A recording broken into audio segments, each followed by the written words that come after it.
Good evening. This is Redwood Wonk on Access Humboldt. You're listening to us possibly on the radio or on Channel 12 watching us on Channel 12 television. My name is Eric Kirk. I'm with Chuck Rogers. We're going to discuss the national politics of the day. This is kind of this time for sure kind of moment. The electors have been counted. Several senators have acknowledged that Biden is the president-elect, but not all of them. And there is still some resistance. But why don't we start with what happened on Monday when the electoral votes were counted? I have a few things to talk about, but what would you like to talk about? Well, yeah. Good evening, Eric. I thought Monday was very interesting for a couple of reasons. One, the Electoral College did do what it was supposed to do, and the count came out the way it was supposed to come out. So there was that, and it confirmed what everybody had known since November the 3rd, that Biden and Harris won the election. I thought one of the things that was interesting about it, though, is that because of the interest in this election, it was all over the TV and the radio, and people were actually following it. And it's likely that's the first time a lot of people had ever seen how the Electoral College manages its business and how all this unfolds. So I thought that, when at a time when we're looking for positives in this strange year, 2020, I thought that was good. I thought that it was good that people see who the electors are, where they meet, what the process is, and how it all happens. So that was good. The disappointing thing for me on Monday was that there were Republicans in various states who tried to conduct an alternative electoral college vote, and they were turned away in some states. In some places, they were able to meet somewhere and act like they had some sort of power to vote for Trump and Pence. But that didn't go anywhere, obviously. But I thought overall it was a good day. It confirmed what happened on November the 3rd, and I think it gave a lot of people a lot more information about how our system works. I do too. I do want to note that in Michigan, the real electors, had to meet under police escort. Yeah. Because of threats that had been made. Michigan, of course, has been kind of famous for it lately. In Arizona, they met at a secret location. So we weren't able to watch their process, or maybe we were, but just didn't know where it was. As you say, Michigan was one of those places where the electors actually tried to get into the same building as the alternate electors tried to get in the same building, were denied access, probably for security reasons as much as anything else. And so it was a little bit of theater, but it went in uneventful. There were no rogue electors this time, not even one. Right. Everybody voted the way they were supposed to vote based on the election. And California was the one that finally pushed Biden over the 270 mark. So it was, as usually is, uneventful. Normally, we don't even know it happened. Normally, we stop thinking about the election itself at this point, and we're just focused on the transition. But right. Yeah, this is often a formality. The Electoral College, a lot of people don't even know when it meets or that it meets. It's usually just a formality. But this year, because of a lot of reasons we could list, there was so much interest in it that, it was there for everybody to see. So, not as much of a formality this year, but it did turn out the way it was supposed to turn out. We still have another step, on January the 6th, where both chambers of Congress, both houses of Congress have to agree with and certify what the Electoral College did. That's going to happen, but there will probably be objections in each house that aren't going to go anywhere. But that's still another step. Yeah, and that's an interesting thing, because in order for that objection to happen, there has to be one House member and one Senate member. And I remember after the Bush v. Gore thing, Maxine Waters tried to say, is there any senator with me? Is there any senator who will object? And then what happens is there has to be a 2-hour debate, exactly 2 hours, in each of both the House and the Senate. And then they vote on whether or not to approve the counting. Right. The counting happens with the president of the Senate. Then Pence announces the results with everybody watching, and then they discuss it. They're supposed to state reasons why they object.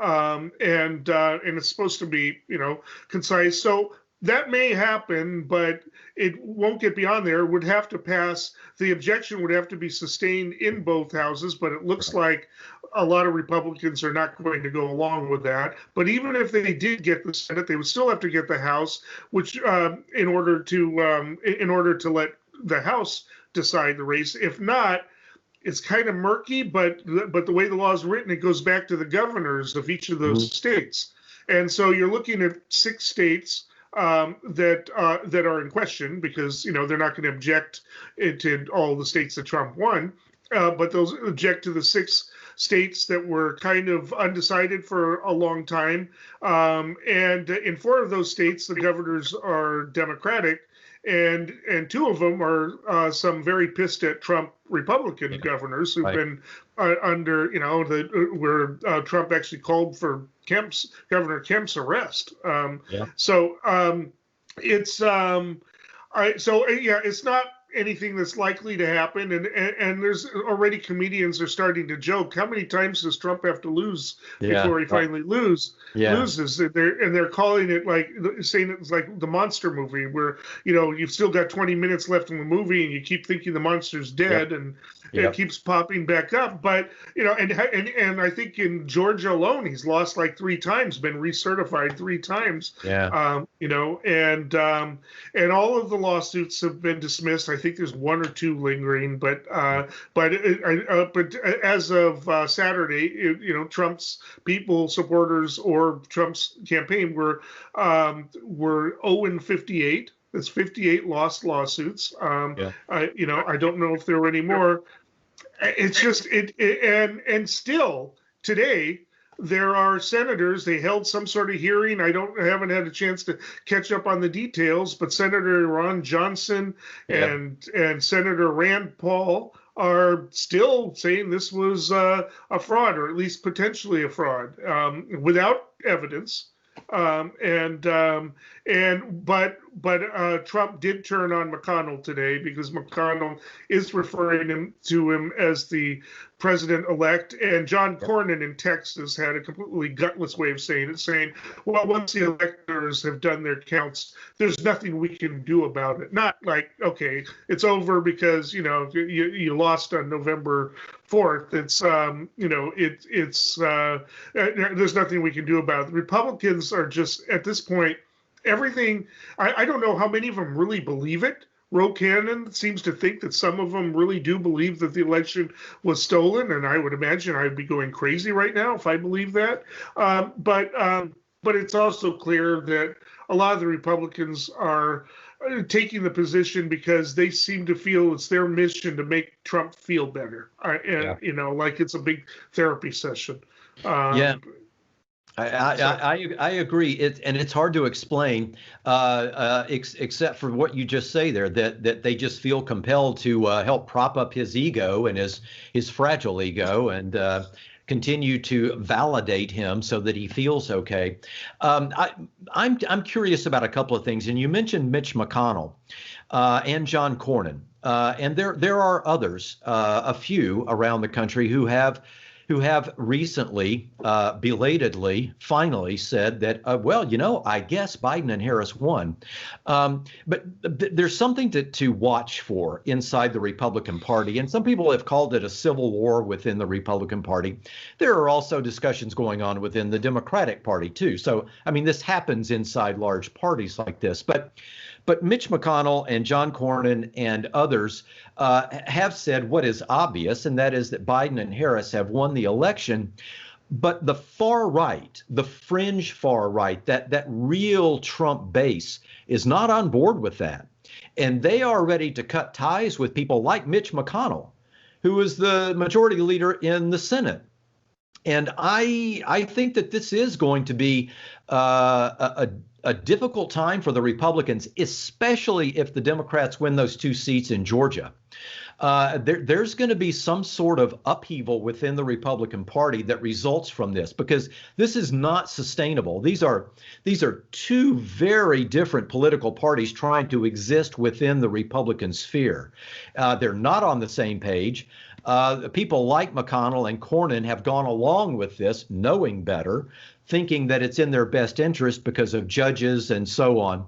But it's not sustainable long term. So we'll see what happens. And I'm interested in the midterm elections in 22, but we also need to realize that there are some elections coming up in 21 as well that are going to put this division within the Republican Party front and center. And one thing that is happening, and I'm sure a lot of people saw this, but some might not have, the former campaign manager for John McCain, Steve Schmidt, who is a lifelong Republican, well respected, well regarded within Republican circles, has now joined the Democratic Party. And has said that he is now a one-issue voter. He is concerned about American democracy. Our system, he thinks, is at risk because of what's going on inside the Republican Party and the authoritarian strain. And he's using that word, the authoritarian strain that has come to the fore in the Republican Party, and he thinks it's dangerous. And I think he's going to bring a lot of other Republicans with him. So we may be seeing the disintegration of the Republican Party as we have come to know it over the last however many decades. I don't want to be hyperbolic about that, but when people like Steve Schmidt start not just becoming independent, but start joining the Democratic Party and saying they're concerned about authoritarianism within the Republican Party and that our democracy may be at risk, that's something to take note of, don't you think?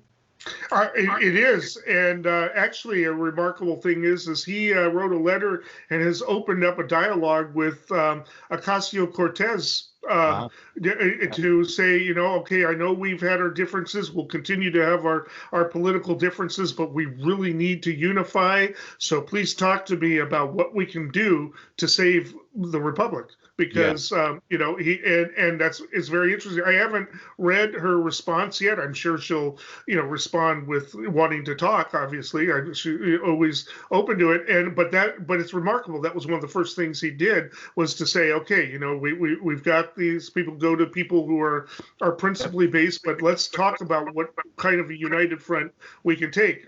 He, of course, was one of the co-leaders of the Lincoln Project. I'm not sure if you mentioned that. Yeah. Right. So, and he seems very serious. He's never been a hard right winger. He's always been, right of center, moderate. Yeah. I mean, just like McCain was. But but there are Republicans, of course. Even before this Monday, there were four who had referred to him as the president-elect: Ben Sasse, Romney, Murkowski, and Collins. And so that list has been added to. But it's a little bit.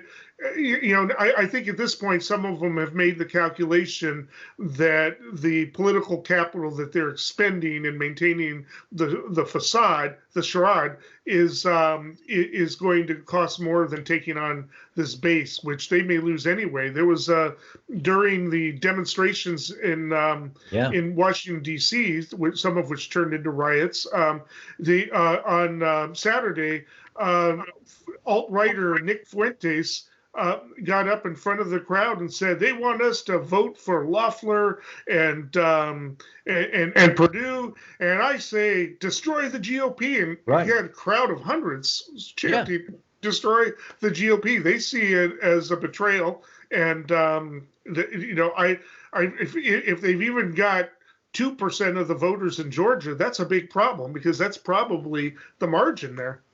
I totally agree. I think you're right. And that's why I think this is serious. And people got hurt in some of the riots in Washington. Yes. In D.C., they were taking signs off of churches and burning them, the signs that said Black Lives Matter. I think 4 people were stabbed, taken to the hospital. And then, as you point out, in Georgia, where they need to be united now, because of the importance of those runoff elections, they are not at all. And I think it's fair to assume that there are going to be some Republicans in Georgia who see this and either do not vote in the runoffs, or they decide not to vote for the Republican candidates as a way of trying to move past all this and pushing the reset button on the Republican Party. I don't know. We'll see. But you're right. If they lose only 2%, that could be enough for the Democrats to take both of those seats. It is a real problem. And I, just before I came onto the show, searched to see, because we had the Senate hearing, and I'm kind of curious as to what Perdue and Loeffler are actually saying. Those are the Republican candidates down there. They're hiding. I mean, they don't know what to do right now, because this is now, what side do they take? It's lose-lose for them. They're just hoping that there are enough Republicans there. It is still a maroon purple state there, enough Republicans there that just are mainly interested in having the Republicans maintain control of the Senate, because outside of that, they got a problem down there. And I think you might have pointed out, maybe it was before the show, Georgia had its first day of in-person voting, I think on Monday, was it? And it set a record. It actually was more than the first day of in-person voting for the presidential election. And I think it was something like a 40% turnout of African Americans. They're about 30% of the electorate. So, we'll see. We'll see if it's sustained. We're still several weeks away from the actual election, but I would certainly say at this point it's good news for the Democrats. I just say it's Georgia and a runoff election, and historically you just don't get the turnouts and the rest. But I would say that it can't get any worse for the Republicans right now that I can think of. Yeah, and I think. As all of this turmoil is going on inside the GOP, as you point out, record turnout on the first day of in-person voting for the runoffs, which beat the record that was set on November 3rd in the presidential. The first day, I've got the numbers here, first day in Georgia, 168,000 and change voted in the runoff. In the first day of voting, in-person voting for the presidential, November 3rd, it was 128,000, so 40,000 more this past Monday, which is as unusual as it gets, because in a special election, usually the turnout would be flipped. It would be much lower than what had happened in the presidential. So at the same time, President Biden has been down there, and Ossoff and Warnock have been holding rallies, usually drive-in rallies where you can hear the horns honking as they say something that they would ordinarily applaud for in person. So I'm more encouraged now about those runoffs than I had been. I was on November the 3rd and leading up to November the 3rd, I was hoping that one of those Democrats could get enough to avoid a runoff. Because I wasn't sure about what would happen in a runoff, and maybe the Republicans would be energized and thinking, oh my gosh, we didn't know it was going to be this close. We have to all turn out. But the opposite is happening, it seems. And again, it's early, but it seems that the opposite is happening. The Republicans have devolved into chaos and arguing and blaming one or the other for the loss, if they're even accepting the loss of Trump and Pence, while the Democrats are rallying around these two candidates. And it looks like the turnout is going to be, again, record turnout again in a runoff. So we'll see. Election day is January 5th. So we'll see what happens. But I'm more encouraged now than I had been. And you cannot overstate the importance of this, because it determines the leadership and the majority in the United States Senate, which has everything to do with whether Biden and Harris can get anything at all done. It does. And this is why I think possibly my last week's prediction is going to be wrong. It does look like there will be a COVID measure passed, and I think part of it is the Republicans know they need that for Georgia, because if there isn't, that becomes the number one campaign issue for Warnock, and it's already a campaign issue because it's going to be inadequate. But it will become even worse if they don't, if nothing passes, because it's going to get really bad. So, well, I'm glad you mentioned that. I was talking to somebody down there just today, as a matter of fact, who was very excited that, well, it looks like now they're at least talking about some stimulus checks, because recall that in the talks leading up to this, it didn't look like stimulus checks were going to be sent to people the way they had been in the spring.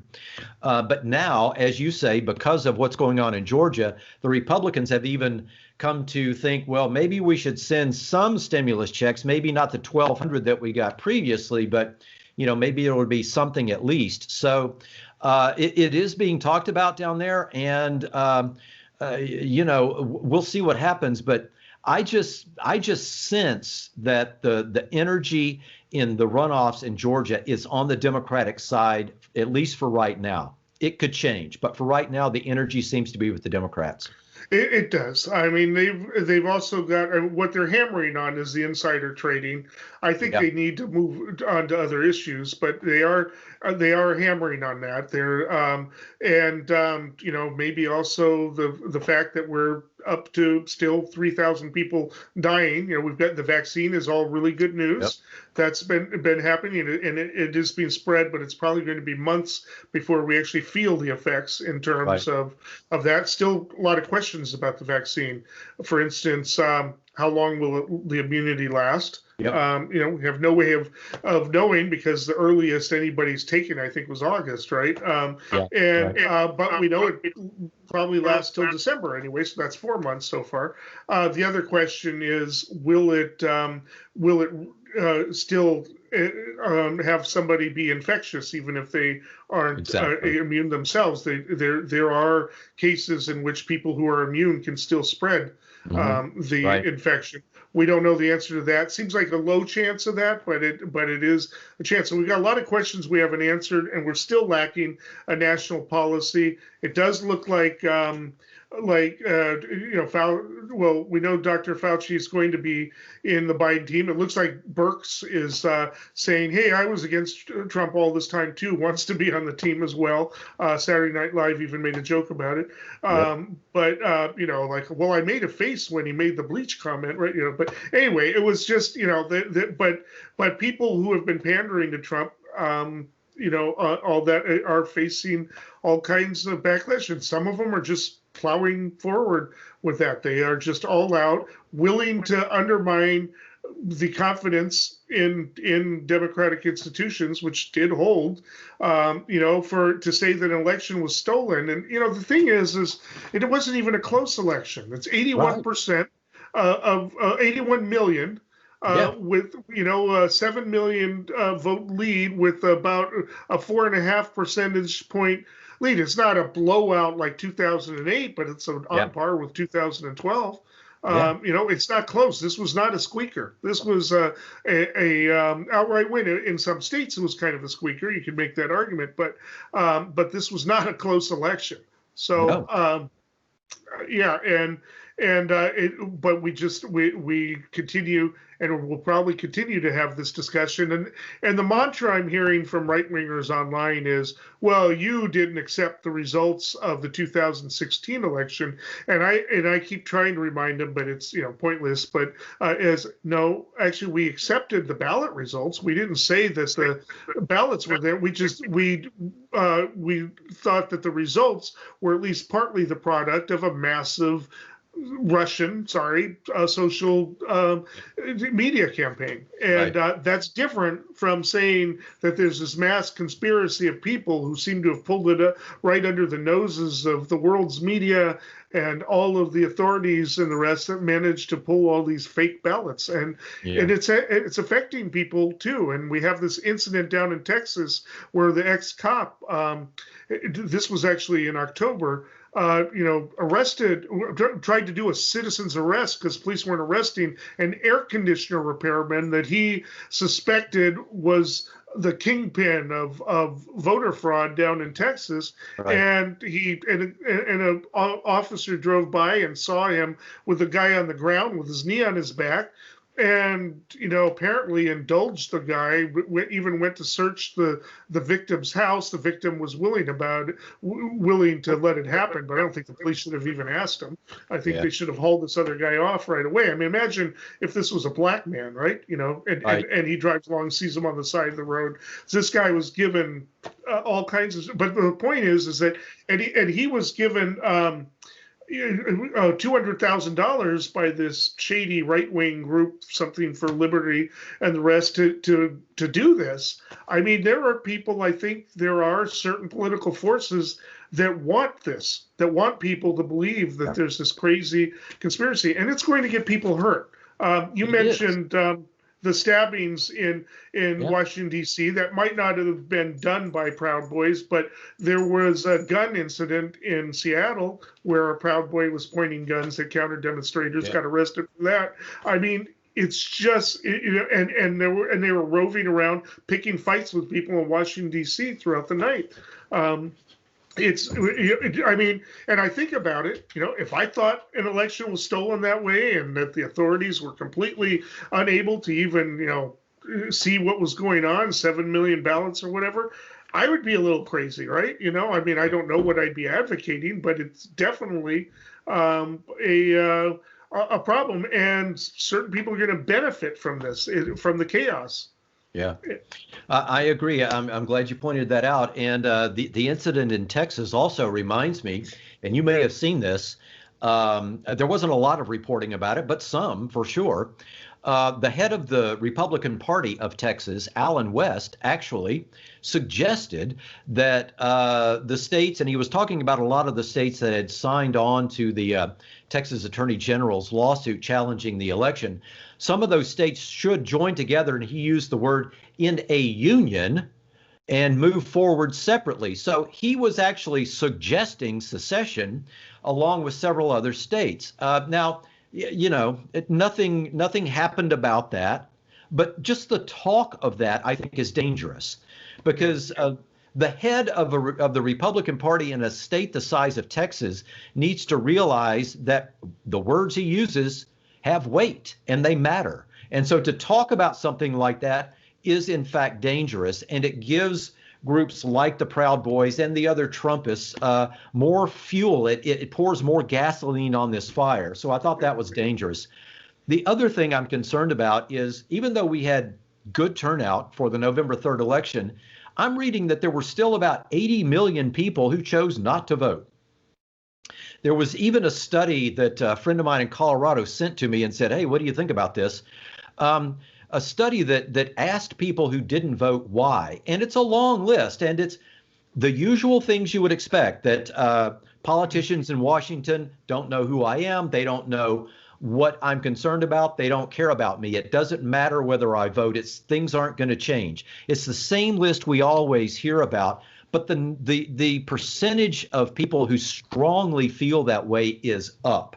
So we've got a problem within the Republican Party, and we still have a problem with a large cohort of eligible voters out there who have just checked out and think it doesn't matter anymore. So the point being, we still have a lot of work to do in this country.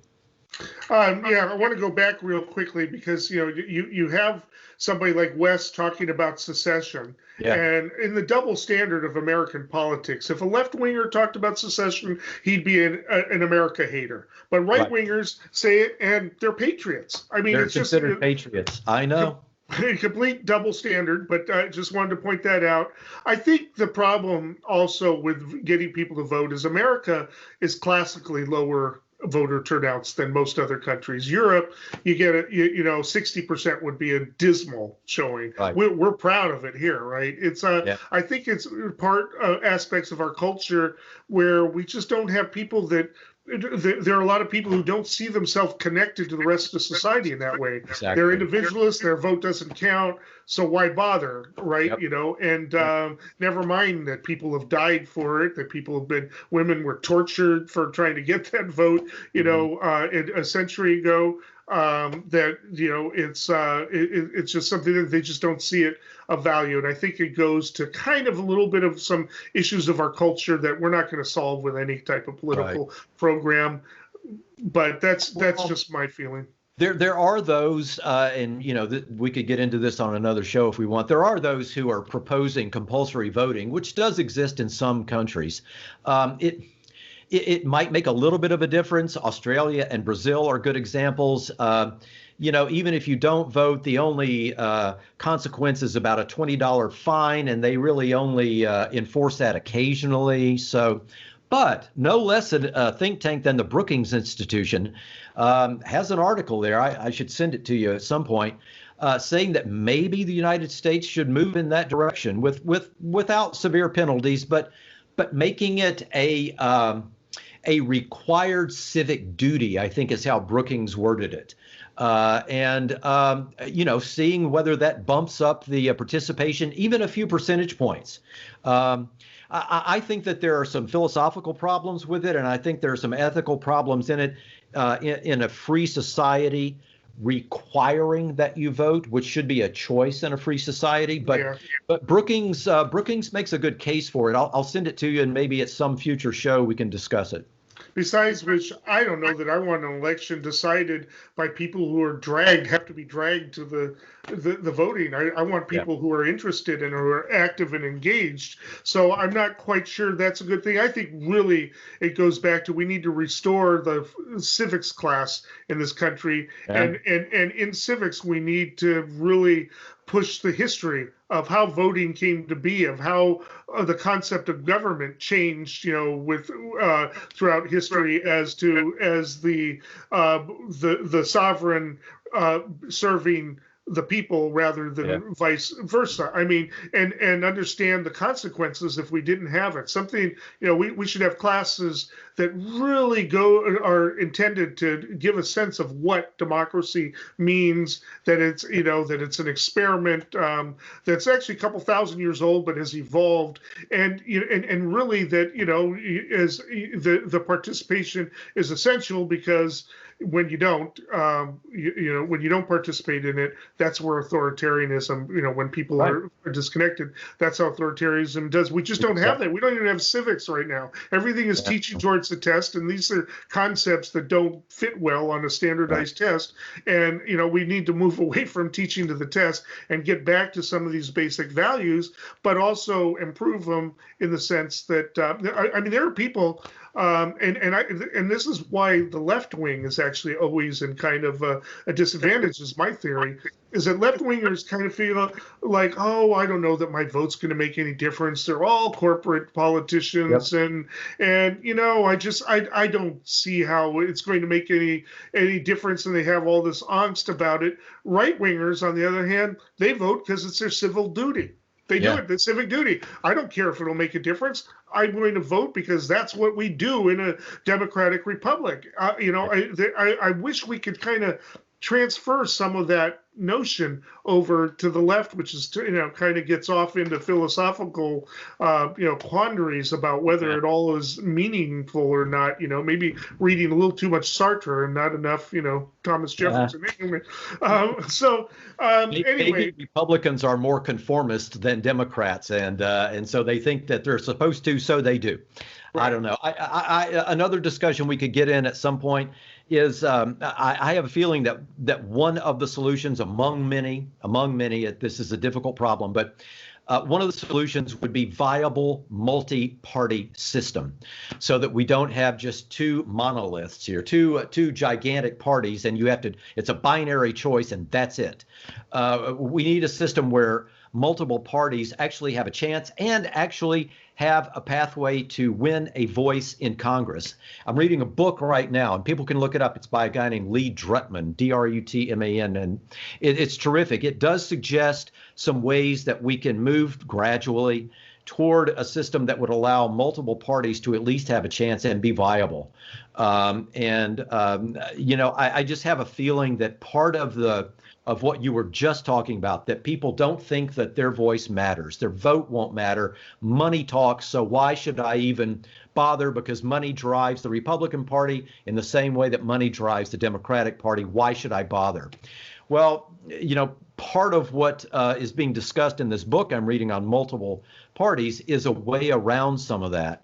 I think that this money-driven two-party system is just not workable in the long run for the problems that we're discussing. All right, why don't we discuss a little bit about what our host referred to as the biggest intelligence failure. Yeah. We were also worried about foreign hacking into election systems. They would seem to actually do pretty well. Maybe not. Who knows? Maybe maybe that's what the Republicans are complaining about, that Chinese and Venezuelan people got into our election systems. But anyways, we also have paper trails in Georgia. there was objection to the voting machines, but the court ordered that they have paper trails. They can be counted. The media will be counting all of those ballots in the long run, like they did in 2000. But they got into almost everything else, this hack job, and we don't know the damage. We don't know at this point the impact, whether or not anything's been compromised, but it's huge. Trump hasn't even mentioned it, Right. and it's huge. What happened? Well, first of all, Trump hasn't mentioned it, and the reporting suggests that the reason he hasn't mentioned it is because the prime suspect is Russia. So, and of course, he for some reason that maybe at some point we will discover, never says anything negative about Russia or Putin. But the reporting I've been reading, maybe you've seen it as well, is that Putin knew about it, that it was what used to be the KGB, now the FSB, I believe, was behind it. And they hacked into a lot of different institutions here in this country, including the Treasury Department. Right. And possibly the CIA, maybe some banks, maybe some other places. We don't know. But and correct me if I'm wrong, but I believe what I read was that the White House was informed about this long before the election, said nothing about it, and still hasn't said anything about it. And so it's going to be maybe up to the Biden administration to try to untangle all this, among other things that they have to do. So I don't know. We don't know what they did when they were in the Treasury Department files. We don't know. We don't know when or if and what they were looking for at the CIA. So here we go again with Russian hackers. I wonder if it's going to get people killed. I mean, I just, I don't know. And will we ever know? Because they're not supposed to report, to the public when undercover people get killed. And they were hacking weird things like libraries and stuff too. I don't know what the point of it all was, but it is a big story. But it's being covered. But it's between the vaccine and the presidential election, it's kind of lower tier. But it probably is going to require some discussion as to how badly were we compromised, and we don't know. We don't know how it happened. Really, I mean, I imagine we may, but they're not reporting on the details. Yeah. So, what do you think that the Russians, who, if it is the Russians, and the reporting I've read seems to indicate that it was, that some of these hacks are practice for something that they have in mind for later on? I don't know, but then why waste it on getting caught? It was massive. Yeah. So, presumably now firewalls are going to be worked on and the rest, just like we learned from the election.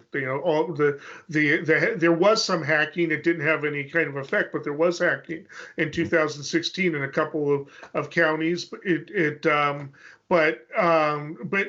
we set up the firewalls. Why it didn't happen all over the place, or what happened? We're just starting to learn about it, really. But I don't know. But that's a big deal. And if it gets into medical stuff, that's a real big deal. Oh, absolutely. I mean, absolutely. It just seems like with these Russian hackers, we're playing whack-a-mole. We realize they're in one place and we figure that out, and then they pop up somewhere else. So I'm not sure where this is going, and I'm not sure, as you say, exactly what they're looking for, what they found, and how they'll use it, and where we should be looking next. Yeah, I don't know. It is a big deal, but the biggest deal is that the president isn't saying anything about it. You would think there would be outrage and the rest. Now, Putin did. He actually was before McConnell in acknowledging Biden and congratulating Biden as the president-elect. I think that's everybody. I don't know if there's anybody left who hasn't, in terms of world leaders, who hasn't acknowledged it. But I know that world leaders are now are contacting the Biden administration as if they're the government at this point, and the like. You mentioned earlier, I said Lara Trump is going to be possibly running in what was it, North Carolina? North Carolina, yeah, that's a really interesting development. Eric Trump's wife, Laura Trump, has indicated that she wants to run for United States Senate from North Carolina. Now, interestingly enough, the seat that will be open in 2022 in North Carolina is a vacant seat because the current holder of that seat is Richard Burr, a Republican, but he's retiring. He's retiring amidst a lot of scandal, but nevertheless, he's retiring. So it's going to be an open seat. It's going to be vacant. And she has indicated that she wants to run for that seat in North Carolina. And but I think the most interesting part about it is that the other Republicans in North Carolina who had previously indicated that they would run for this seat were Senator Burr to retire, are not backing down.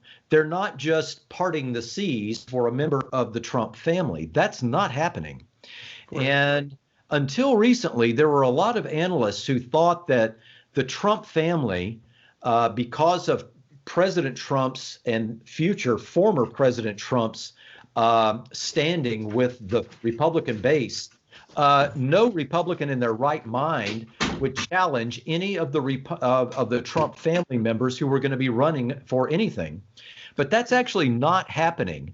And I think we need to keep an eye on that. I think that's an interesting development, that some of the young Republicans are not willing to just stand down and let the Trump family run roughshod over the party. They think it's their turn, and they're not moving away. They're not stepping aside to just say, "Oh, good, we'll just coronate you." First of all, I don't know that any of the Trump kids have the charisma that Trump had that will transfer to them. There's rumors of Ivanka moving to Florida and running for Senate there. Yep. Don Trump, Don Jr. Quite frankly, he and Eric aren't that bright. I don't know anything about Eric's wife, but they just really aren't that bright. I mean, just really dumb things that they've said. Trump is not stupid. We like to think that, well, he's ignorant. He is ignorant, but he's not stupid. He is brilliant in a very specific way. I'm not seeing that in any of the others. I think of the family members, Ivanka's probably the smartest. But again, she doesn't have that machismo drive that is what has made everybody fall for Trump, who are watching his reality show and the rest, and just really moved by that kind of a thing. I didn't think it was going to translate, even if Trump had won a second term. I didn't think it was going to translate into a legacy. There just isn't anything there. I mean, we're talking about kids that have now spoken at 2 conventions and never bring up any experiences of Trump as a father. Right? Right. They talk about, oh, we went fishing and had such a great time and what a nice guy he was. There isn't that a connection between them. So I think if she runs, she'll lose. I think there's other people. I don't think Ivanka maybe in Florida, but I doubt it. I think there's going to be Trump fatigue within the Republican Party. Let's hope. What a lot of analysts have been a little worried about is just the cult-like hold that Trump has had on, whatever the real size of the true Trump base is. I tend to think that it's not the 40 to 45% that a lot of people have said it is. I tend to think the real hardcore Trump loyalist is somewhere closer to 30 to 35. And so what a lot of people have been worried about is that the Trump kids and the Trump extended family members who want to try to trade on and spend the currency of the Trump name would have a baseline to start at of 30 to 35%. And that's pretty good for somebody who's never been in politics, never run themselves before, and who has no working experience in government. So that's a pretty good place to start. The name recognition is what a lot of analysts worry about with somebody like that. Because if you're new to politics the way the Trump family is, normally you would have to spend a lot of time and money just to build up name recognition. You'd have to be raising millions of dollars and doing a lot of on-the-ground work just to get the name known. That's not the case with the Trumps. And so that's what people have been worried about. But so far, and there's one Republican state representative in North Carolina who seems to be pretty adamant that he's not afraid at all. He's going for it. So, you may be right that the currency of the Trump name is not as strong as what we have thought it might be, but it's going to be put to the test in 2022. Well, see, my biggest fear isn't Trump. I actually think they're probably done with that. The family is in politics. I mean, they'll probably run. He might run in 2024 if he's not in jail or out of the country. Yeah. But it's but I think that the gig is over. What scares me is that he's laid a blueprint for how authoritarian politics can succeed in this country. Right. Because he didn't have a lot of finesse. He didn't have a lot of political finesse to be able to get things his way, to be able to manipulate things. He just had a blunt instrument, and he just ran by fear. Right. But somebody, an authoritarian who's much more competent in politics, who can make it look like he's being, a libertarian while he's actually an authoritarian, make it look like everything he's doing is part of the system, and get this element that really just wants a strong leader. And some of them are saying they don't even care about democracy. They want a strong leader. I mean, that is outright, proto-fascism. I mean, that's right. What it is that somebody else can come along who's much better at it. So, somebody, I mean, I don't want to make comparisons, Hitler or Mussolini, but maybe Perón, I mean, it's just who's better, who has a better sense of politics than Trump did. Trump just was a blunt instrument. And I'm worried about that somebody who really knows what they're doing can do this. They've got now a basis for it to happen. The institutions held, as well as they could with a few, things, but I don't know if it'll hold somebody who really knows what to do with political power.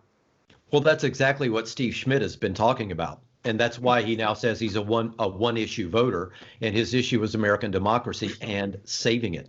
So, yeah, that's the concern. And that's the concern that I have for people like Laura Trump, who can deliver a speech that's not just a hammer on a nail, and, is somebody who might be able to talk about issues. You're exactly right. Donald Trump's not an ideologue. He doesn't care about public policy. And we've seen that over the last 4 years. It's not about policy. It's about power and rule. And that is the concern.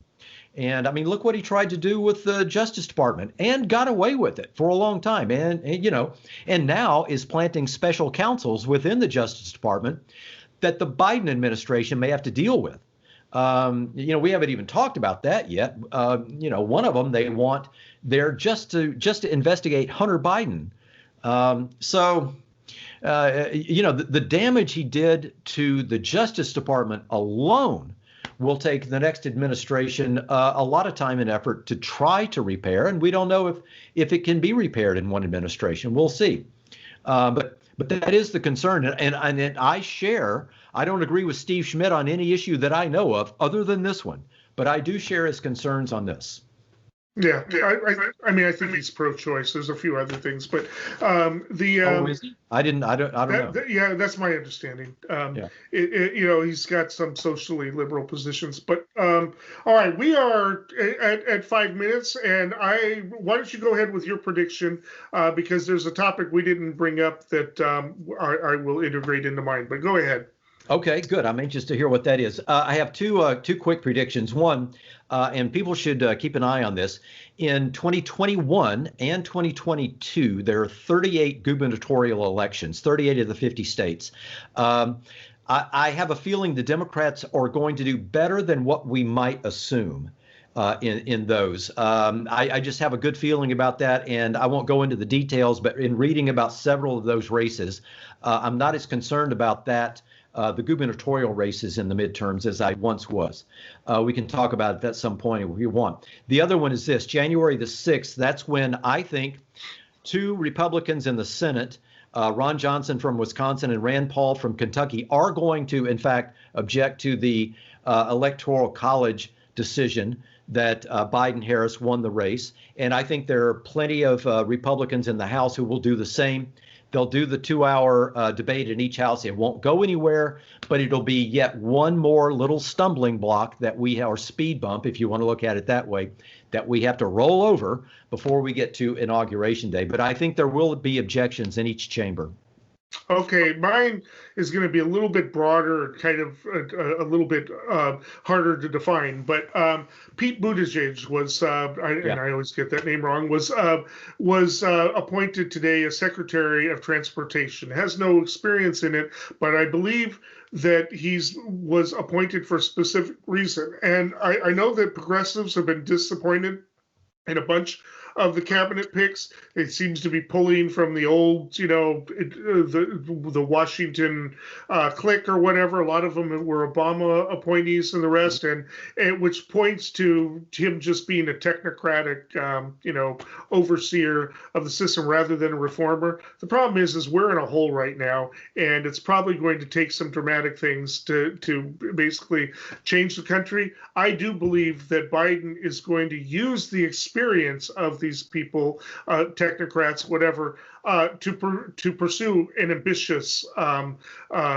program domestically, and one of them is going to be a massive infrastructure spending bill to create jobs, but also restructure the economy around changing needs in terms of alternative energy, in terms of sustainable energy, and Pete Buttigieg is the salesman. He was on Fox News throughout the campaign, unafraid to go on, just basically kick butt every time he went on there, and they would try to ambush him with stuff, and he was just brilliant. He can sell it. He's probably the youngest. I think he's the youngest of the cabinet members right now. Also the first openly gay member of a cabinet, and so I actually am predicting that, despite the fact that progressives big name progressives aren't being appointed right now, they will be integrated into the government at different levels. We still don't know what's going to happen with Secretary of Labor. We know that there's a push to have Bernie Sanders be that. It seems like he's saving that for last. We'll see. But I am predicting that the agenda is going to be more ambitious than people are thinking. I agree. One quick thing. I know we're almost out of time, but I thought that Mayor Pete was a good choice for Transportation Secretary. A lot of people wondered why he would want that. I actually have long supported mayors or governors in that position, and I learned this from a congressman in Illinois I covered years ago, because mayors and governors are used to infrastructure projects. They're also used to having to balance budgets. So they're used to dealing with big amounts of money and big projects and figuring out ways to get them done. So I think that this is an inspired choice because he was a mayor and had to deal with this, yes, on a much smaller scale. But he's learned a lot doing that. So that's one thing on that. And the other thing is, I think he'll do a good job, and I think it will bode well for his political future, too, because he needs federal experience. All right. Well, that's all we've got for tonight. You can hear us, watch us on Access 12 on Wednesdays and Saturdays at 7:30 and 8:30 respectively, or you can hear us on 96.7 on Tuesdays and Thursdays at 7 o'clock both nights. We will be back, and the saga continues.